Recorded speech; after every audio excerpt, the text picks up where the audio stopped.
ഇതോടെ നിരവധി സ്വർണ്ണ ഖനന കമ്പനികൾ ലണ്ടനിൽ നിന്ന് വയനാട്ടിലേക്ക് വിദഗ്ധരെ അയച്ച് സ്വർണ്ണ ഖനനത്തിൻ്റെ സാധ്യതകളെക്കുറിച്ച് ആരാഞ്ഞു. വനവിഭവങ്ങളുടെ ചൂഷണം, തോട്ട വ്യവസായത്തിൻ്റെ വ്യാപനം എന്നിവയോടൊപ്പം മറ്റ് മേഖലകളിലും ഇംഗ്ലീഷ് കമ്പനികൾ ഭാഗ്യപരീക്ഷണം നടത്തുകയുണ്ടായി.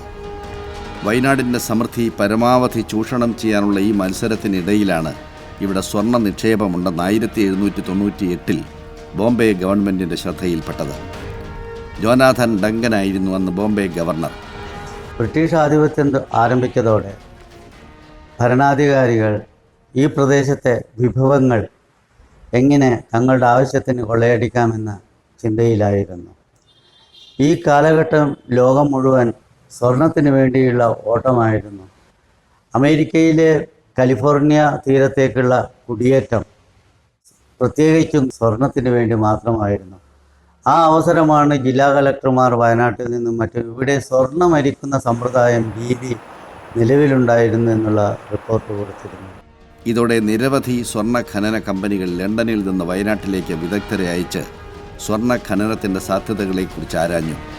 വർഷങ്ങളോളം നീണ്ട പഠനങ്ങൾക്കൊടുവിൽ ഈ പ്രദേശങ്ങളിൽ സ്വർണ്ണ നിക്ഷേപമുണ്ടെന്ന് തെളിഞ്ഞു. 19-ാം നൂറ്റാണ്ടിൻ്റെ തുടക്കത്തിൽ തന്നെ വയനാടൻ മലനിരകളിലെ സ്വർണ്ണ നിക്ഷേപം ഒരു പൊതുവായ അറിവായിരുന്നു.